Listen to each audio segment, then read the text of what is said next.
Hey, it's story time. So, back in my younger day, I worked as a dancer in a strip club that was on a state line.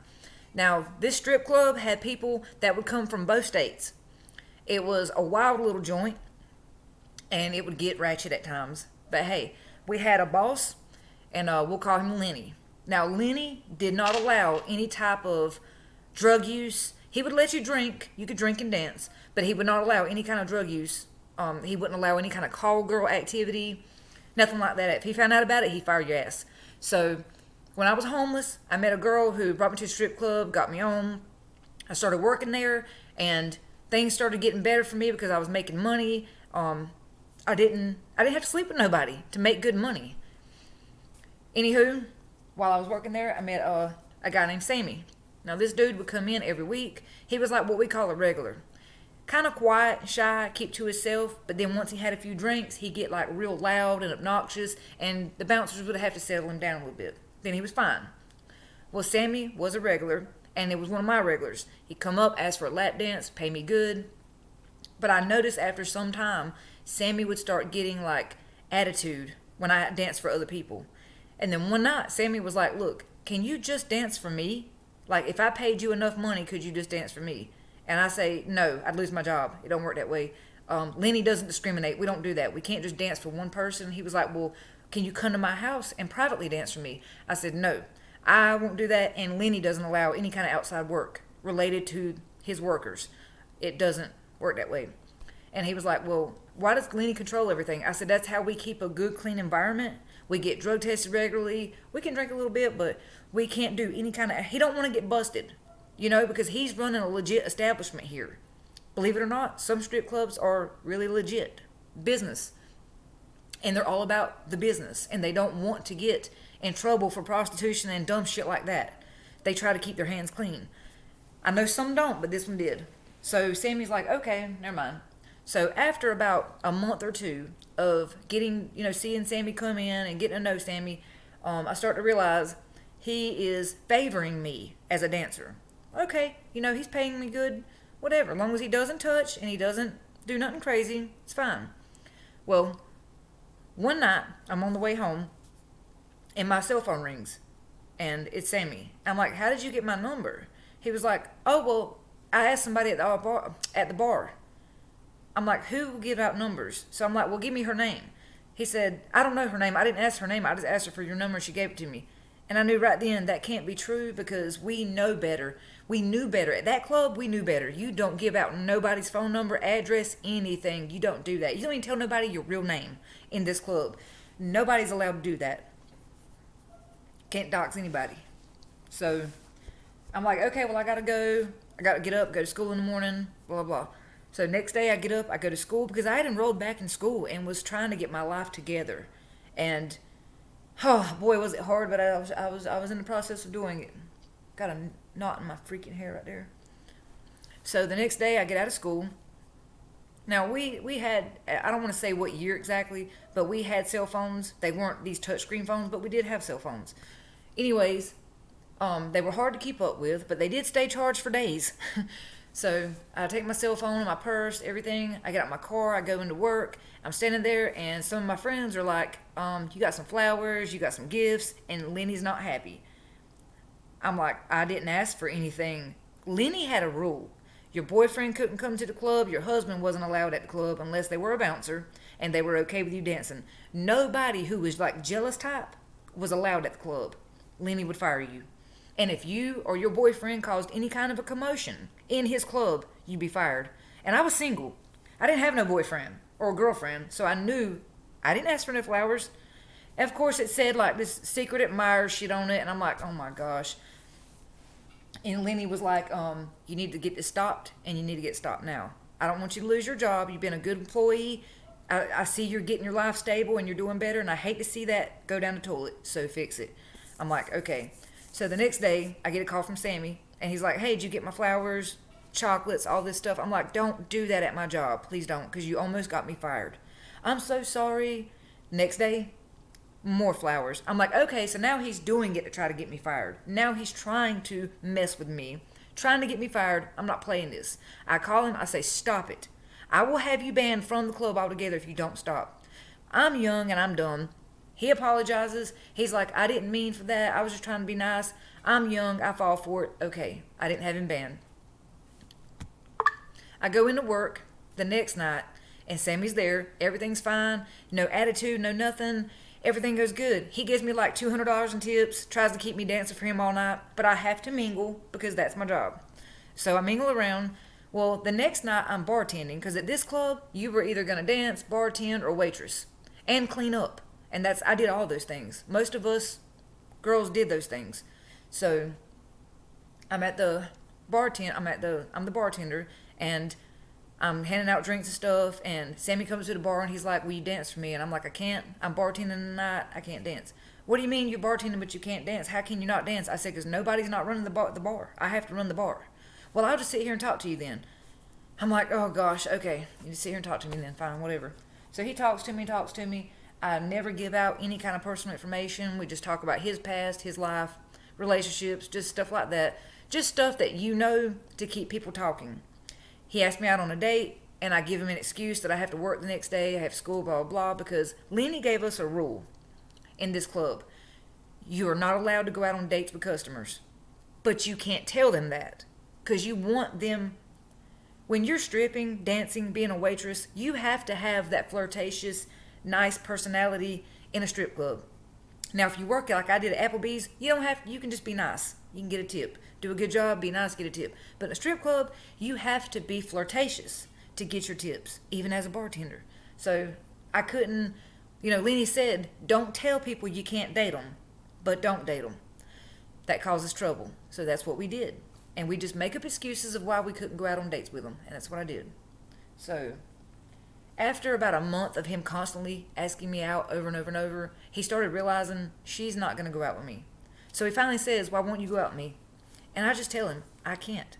He's like, you have a boyfriend? No. You have a girlfriend? No. I just can't. I'm busy. I just got to have a bad relationship. That's the excuse I told him. I just got to have a bad relationship. I'm not trying to get back in another one.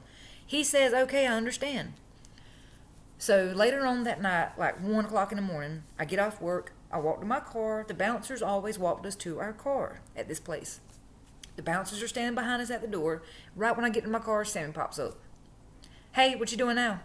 I'm like, I didn't want to say going home because I didn't want him to try to follow me home. I'm like, oh, well, I'm just going, to stay with my family. I'm fixing to take a vacation, blah, blah. I just tell a whole outright crazy lie.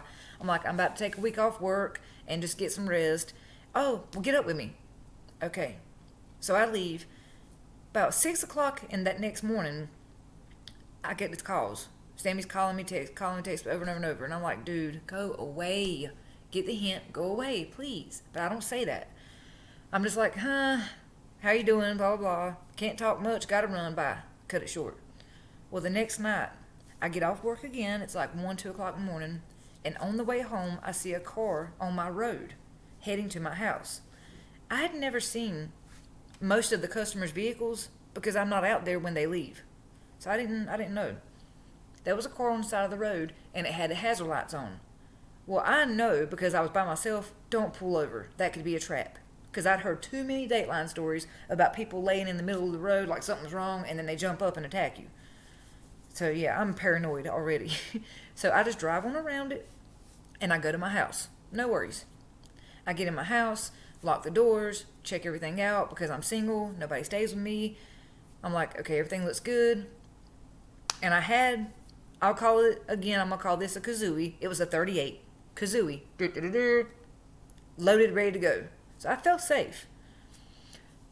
I hear a tap, tap, tap on my door. I'm like, what in the world is somebody doing here at 2 o'clock in the morning? I haven't invited nobody over. Then I thought to myself, oh, well, that could be my friend who was coming home from the club. Maybe she just didn't want to drive home. I don't know, but why wouldn't she call me? So I go to my door, and this old school door that I had a peephole. And I'm looking through it, but you can barely see out that tiny hole. It's like a blurred image of somebody. So I yell out, because I'm paranoid as hell. I'm not going to open my door to nobody. I yell out, who is it? It's 2 o'clock in the morning. Who is it? And I hear someone say, oh, it's me. I broke down. I'm like, it's me is who? Who is it's me? Sammy.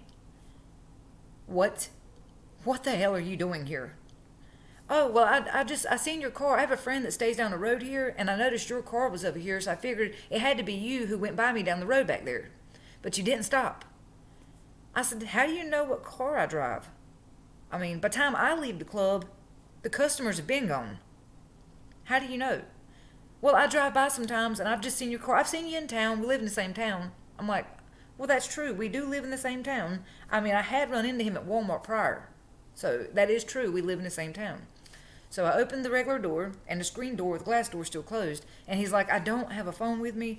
You know, mine's dead in the car, blah, blah, blah. I got it on the car charger. I'm like, oh, crap, well, that sucks. I didn't feel any kind of threat. So I opened the door, stupid of me, and I let him in. Oh, my OCD's got me, like, touching my hair and my face, sorry. And my, Tourette's is a little active today. Especially when I talk about old stuff like this.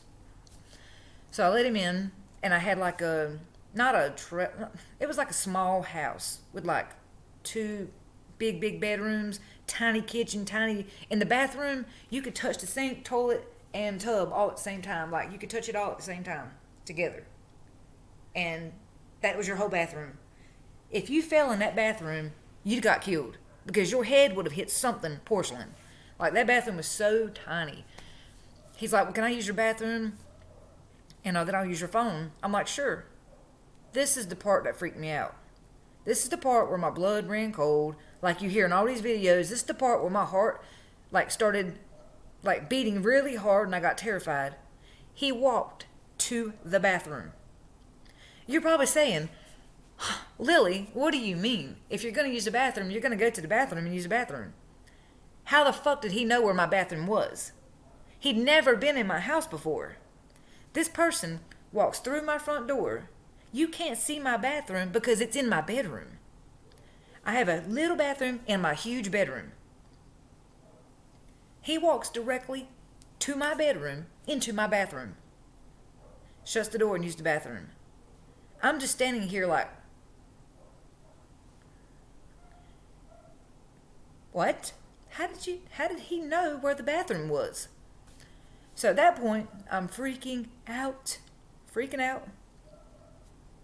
I'm like, okay, so he's been here before, or he's watched me, or he's looked through the window. Somehow he knows where that bathroom is.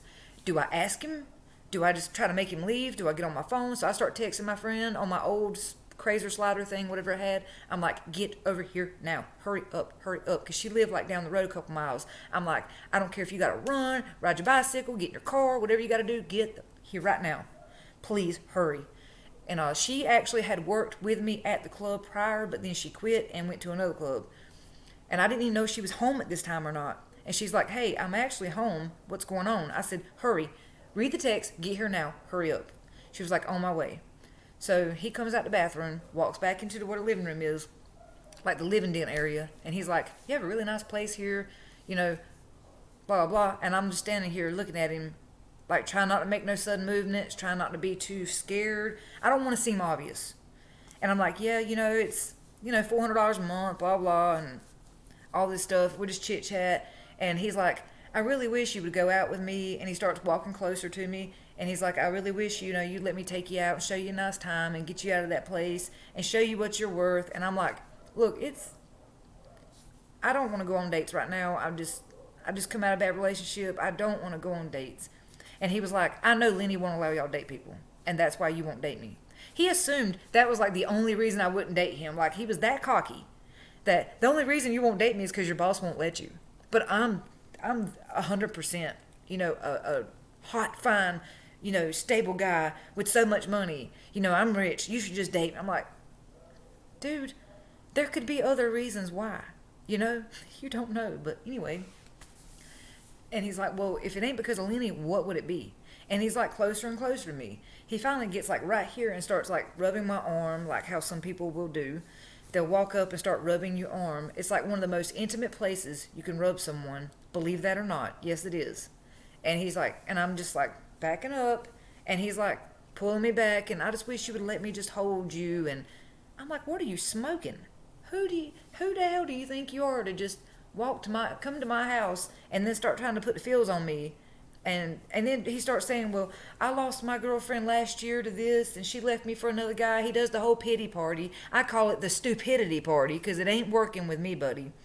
And I finally tell him, look, you gotta go. It's 2:30 o'clock. 2:30 o'clock. It's 2:30 in the morning. You need to go. I'm tired. I've been at work all night. I've been at school all day. I'm tired. I got to go to sleep. Well, let me just cuddle with you. I'm like, no, you need to just go ahead and go. You need to go ahead and go home. I'm like really tired. And then he starts getting, I don't see why you won't. So he steps closer and closer, and I keep stepping further back. And he's like, well, now at least I know where you live. I can come hang out with you, and we can like cook out and watch movies. And I'm like, just trying to keep things cool. Okay, whatever. Well, thank goodness. As soon as he got closer to my face to try to get a goodbye kiss, my friend, here, Lily, let me in. Let me in. Door's locked. I'm like, door's locked? Why would the door be locked? This dude had locked it behind himself. We had these old school doors that had a little twist knob. Not the deadbolt, but the door handle knob. And as he shut the door behind him, he flicked the little knob and locked it. I'm like, really? You SOB, really? You're slick. You're slick. Okay. Go unlock it, let her in, and he just looks like, oh, gosh. Here's someone to ruin the day, blah, blah. She's like, oh, well, who's this? I'm like, well, he broke down the road, but I know him from my job. And she's like, what are you doing here? She makes it obviously awkward towards him. Like, you know what you're doing. You need to go. What I couldn't do because I was young and immature and not strong enough. I didn't understand how to tell people no back then. And that also made me an enabler to certain people, and it made me very vulnerable at times. And so she tells him, look, we got to do our thing. We got to do this, do that, go to school. It's time for you to leave. He's like trying to give me a half hug, and I'm like, no, just go. Go. I'm tired. I got to go to sleep. He gets in the car. He gets out the door, starts to walk back down the road. He turns around. Well, how am I going to get my car? I'm like, what? So he wanted me to come down with him to his car. I said, I can't. I have to get ready to go to school, blah, blah, blah. I was making up stuff, basically. So he walks back out the door, and it's still dark. And time he gets on the highway, he walks down to where the car is. I look out the door and walk out to the edge of my yard, me and my friend do. And as we look down there, he gets in the car and cranks it up and leaves.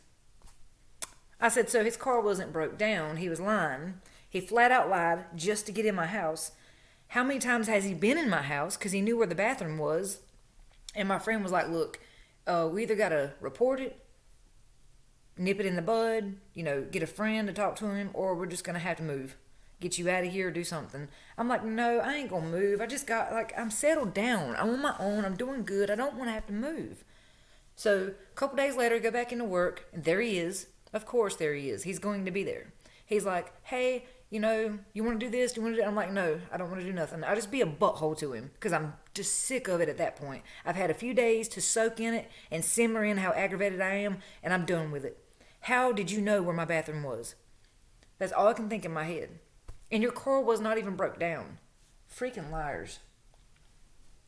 So I bypass him altogether. He tries to get a dance, tries to get a drink. I'm like, no, I'm done. Nope, done. No more talking, no more being nice, no more nothing. I'm done. I tell my boss about it. My boss is like, yeah, we'll watch him. And, because my boss didn't know what actually happened. He couldn't just take my word for it. He didn't know if we actually had dated and I was lying like that. He didn't know. But my boss did take care of his workers. I will give him that. And you'll see why. So a couple days pass. He keeps coming in, watching me dance, watching me serve drinks, keeps trying to talk to me. And I tell Lenny, I'm like, look, I don't want him in here anymore. He makes me feel uncomfortable. So Lenny calls like a work employee meeting or whatever, and he's like, everybody know the Sammy guy? And we're like, yeah, everybody knows him. Well, all these other girls start telling their stories about how he has followed them at some point in time or tried to get them to go on dates or whatever it is. And I'm like, okay, so I'm not the only one. It ain't just me. And everybody starts telling him what's going on, and Lenny's like, we're done with this. He's out. So when he comes back later on, the bouncer tell him, no, you're not coming in here. You can no longer come in this club anymore. It's over. You're done. You're banned. Bye. Leave. He shows out, doesn't want to leave. They tell him we're calling police, and you don't want to mess with that sheriff because that sheriff was straight up scary. And he knew that, so he left. Well, later on that night, I go home, and I see tire tracks in my yard. I'm like, I know this dude has not been back up here because I stayed near the swamp. My yard was always boggy as hell, muddy and wet. You could not pull out the driveway into my yard or you would bog down. Well, somebody had drove all through my damn yard and made tracks everywhere. Nothing I could do about it. Law isn't going to do anything because of that. They don't do anything about stuff like that. So I tell my friend, I start texting her, hey, somebody's been in my driveway. Just keep your ears out on your phone. Keep your phone with you just in case I have to call or text you. I make me some mac and cheese, some fried pork chops, some taters and rice. I'm sitting down about to have some supper when I hear it.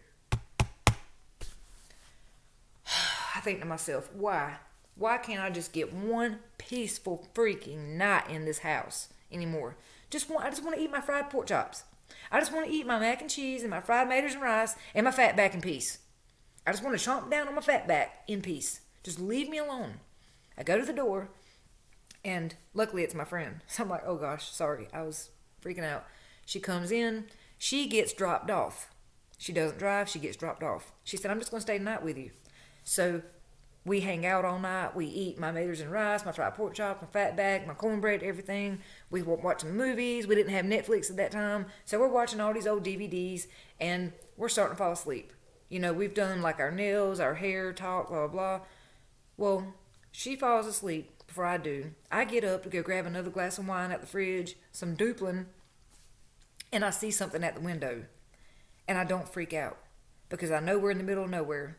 And I'm like, I don't know if I just seen that or if I didn't or what. So I go sit back down on the couch. I had like a day bed as a couch, by the way. It's what you do when you're poor. And I go sit down on the day bed, and I'm like, hey, wake up. Hey, get up. Wake up. And she's like, what is it? I said, I just seen somebody by the window. I'm pretty sure. She's like, are you sure you seen something? Or she didn't really question me much. She believed me when I told her stuff. And I love that about her. And she was like, look, just are you sure? And, I'll call my friend Tim. I'm like, just let me make sure because I don't know. I'm tired. I haven't had much sleep. I'm stressing out because when your brain starts playing tricks on you, it really messes with your mind. You'll start actually seeing things that aren't there. Shadows, movement in the dark. You'll think you've seen a glare or something out the corner of your eye when it ain't there. And I thought that's what was happening. And I was like, let's just be on alert. So about 2 or 3 o'clock in the morning rolls around, and we weren't working at this time. We were just at the house chilling, and I'm like, I'm so tired, I'm just going to go to sleep.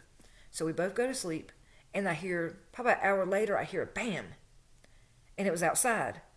And I woke her up again, but she was already waking up. I'm trying to wake her up, and she's waking up. She's like, I heard that. I said, so I'm not hearing stuff. You heard that too. We both heard it. I look out the door. She's looking out the door. I got my 38 kazoo, and my 38 kazoo.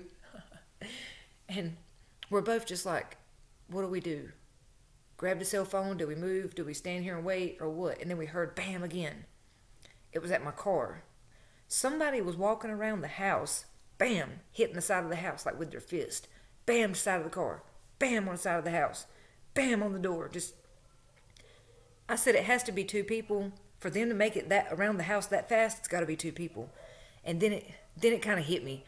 Some of my windows don't have like locks on them. This is like an old house. It just has slide up and down windows. I have alarms on them, them rinky-dink Walmart alarms, and they're like nailed, but you can still get them up and down.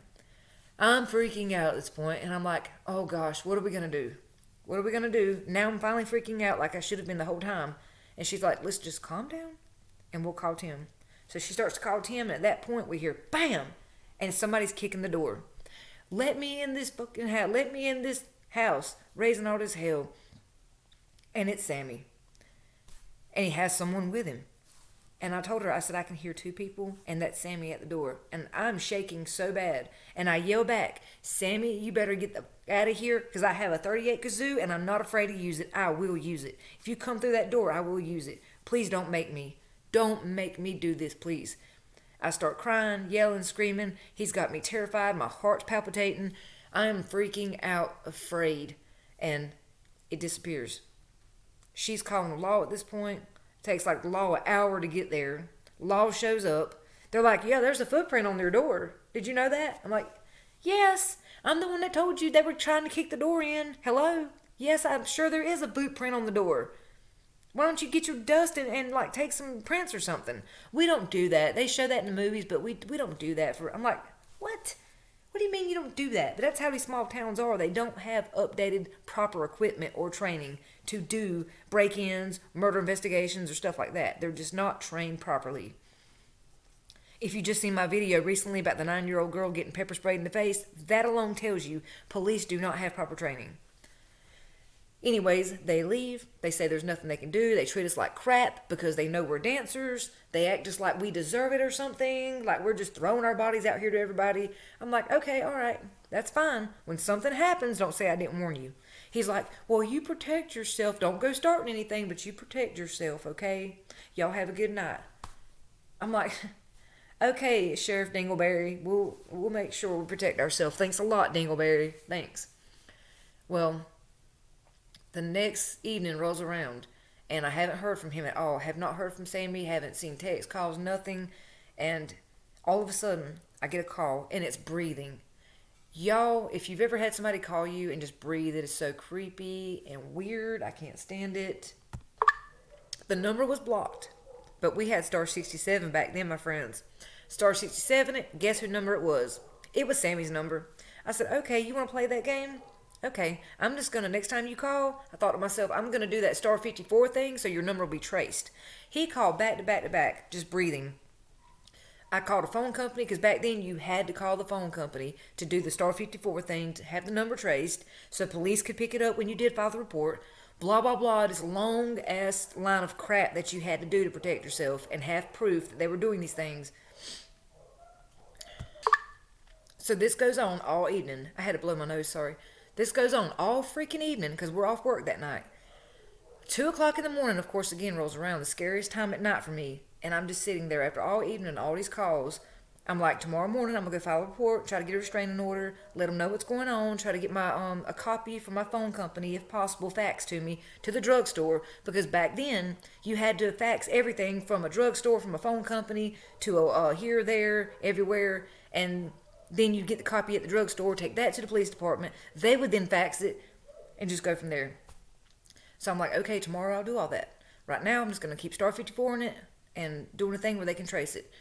And finally, I answer. I'm like, Sammy, I know it's you. Stop calling me. You're annoying me. You're aggravating me. You're scaring me. Leave me alone. I will never talk to you again if you don't stop. I started trying to play the friend card. Like, just stop. He didn't. He kept on. Well, about 3 o'clock rolls around, and me and her are still sitting there, and we're having a snack. You know, I'm at the microwave, and I see movement. I grab the house phone. It's cut. I'm like, really? And like I said, it's not like in the movies where you hear a deet, deet, deet, deet. It don't do that. Where I stayed at, when they cut the line, there was no sound. There was nothing. No deet, deet, deet, no burp, burp, no nothing. No sound at all. I'm like, okay, the phone's messed up. That's great. I didn't know it had been cut. Start hearing things walking around the house again. I grab my 38 kazoo. I'm ready. He never comes to the door. I keep hearing tapping around the house. She takes her old cell phone or slider, whatever it was. She calls police. They come back out. They don't see nothing.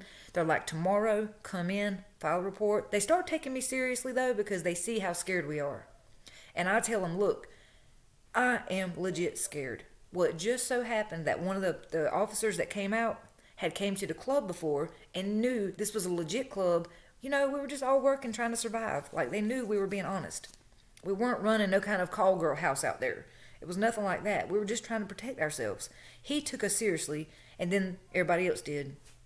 He was like, first thing in the morning, go to the drugstore, get your phone bill, your statement or whatever, trace, and bring it back to us.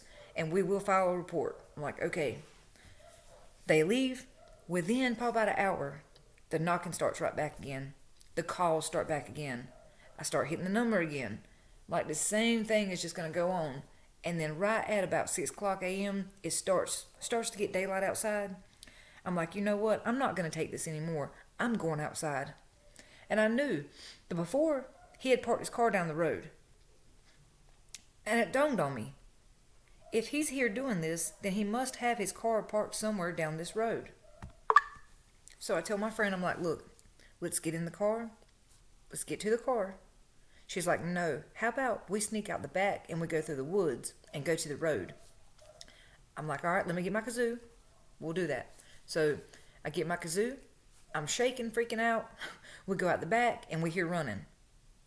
It's like toot, toot, toot, toot, toot. One person though, I think. So I'm like, okay, definitely somebody out here messing with us. So we go through the little path in the woods, which was behind my house, led out to the highway. Get to the highway, we see a car crank up. It has to come back by my house to get back to the main road because there's a dead end at the end of the road. It's Sammy's car. I'm like, okay, now I know for sure.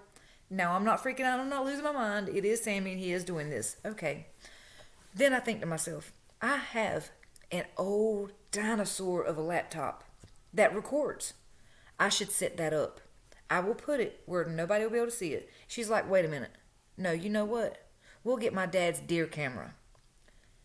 I hadn't even thought about using a deer camera. We put the deer camera up, and the next night, we go to work, we leave the deer camera up.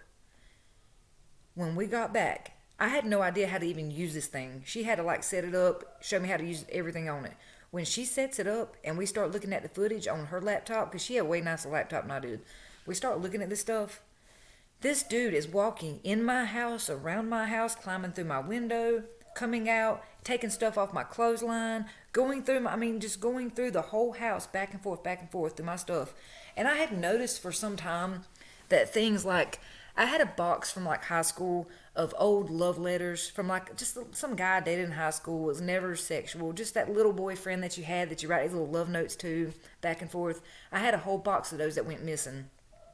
And I had a grocery bag or two of old Valentine's Day cards and stuff from past, lovers and stuff that I kept. That stuff was rummaged through. Pictures were gone through, some were taken, some weren't. And I noticed some of the pictures with me in them were gone. I'm like, that is so creepy, scary. You don't know how creepy that is until it happens to you. Then you start to realize people aren't always good. People have bad intentions sometimes. So I go do the police report and everything. The next day we get all that took care of. I couldn't get a restraining order because there was no proof at that time. But later on that night when we got home from work and we checked the deer camera thing, there was footage the next day. He didn't mess with me that night. I don't know why. I think because he got the pictures and all that stuff that day. Maybe that's why. I don't know. Maybe he got scared. I don't know. Anyways, we take all that the next day to the police department and they're like, the issue is we can't see his face. We can see the car and we can see that is the car. They see the tag. We put it right there at the tree at the edge of my yard. As that car goes by, you can't see every number of the tag, but you can see the stickers. He had no fear stickers on it and just dumb stickers. And you can see that it is his car.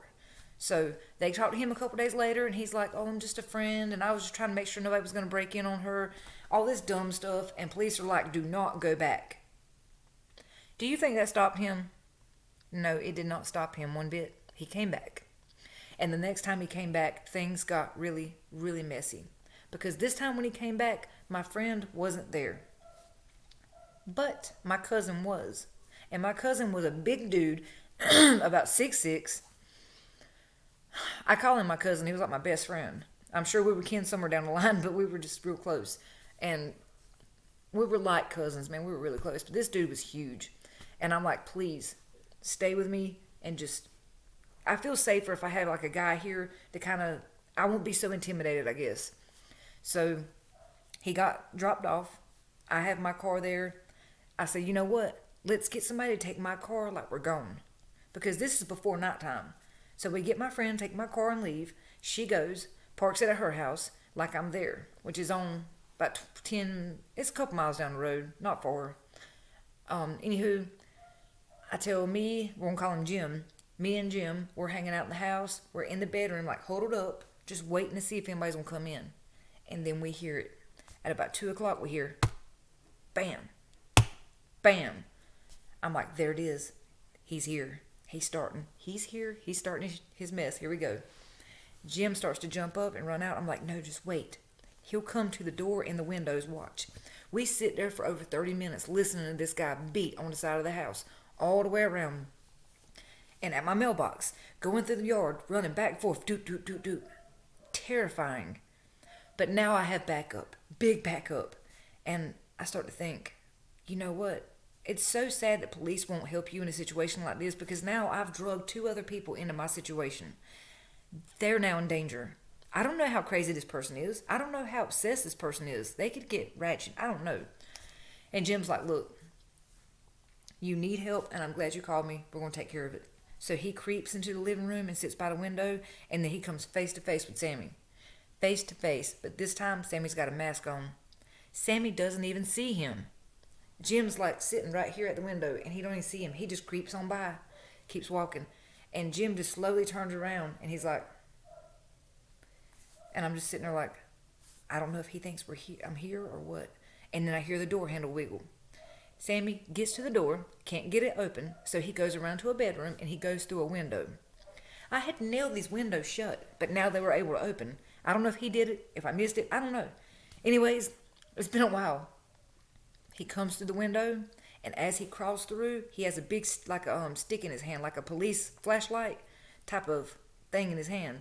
And as he does, Jim is standing over him, just standing there. And when Sammy stands up, he's like looking up, and Jim's right there, and he's like, what are you doing in my effing house? And Sammy tries to back up out the window, and he can't get out the window, and because Jim's right there grabbing a hold of him, and I come in, and I'm like, I got you this time. I got your ass, Mr. Postman. I got you. This is it. I start to call police.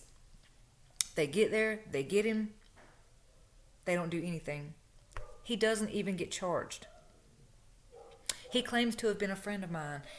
This was years ago now, and that's how it was back then. All because Sammy had family and friends who knew the police department. He didn't get arrested because in the towns that I grew up in and where I worked in years ago, they were small towns, and that's how it was in those places. If your daddy was friends with this person or that person, you could do about anything you wanted. You get in trouble for drugs, they'd bail you out. You got caught DUI, they'd bail you out. If you beat your wife, they'd bail you out. These people got away with so much stuff because their daddy or their papa knew somebody. Jim was like, you need to move. You might as well just go ahead and quit your job, start over. So unfortunately, sad ending to a story, but I had to quit my job and move totally away from that whole area. It sucked, but back then things were different. You know? I mean, it really does suck. Especially like me, I had no money. I was poor. I didn't have a family that had money that could just give me thousands of dollars to get a new place, and I understood that. You know, we grew up poor. But I never seen him again after that. Maybe it scared him good enough. Maybe he couldn't find me. I don't know. But I will tell you guys this. When you first see those red flags, listen to them. Go right then and file a report. As soon as you feel like you're being stalked by someone or followed or someone is just making you feel weird, don't try to be nice to them just to be nice and stuff. Listen to your gut. Follow your gut. Because I'm going to tell you, some people don't have an ending like I do. Some people end up having a really bad ending. They get attacked. They get RAPED or worse. Some people have lost their lives from stalkers, creepers. But that was the one story from the strip club. Thanks for watching.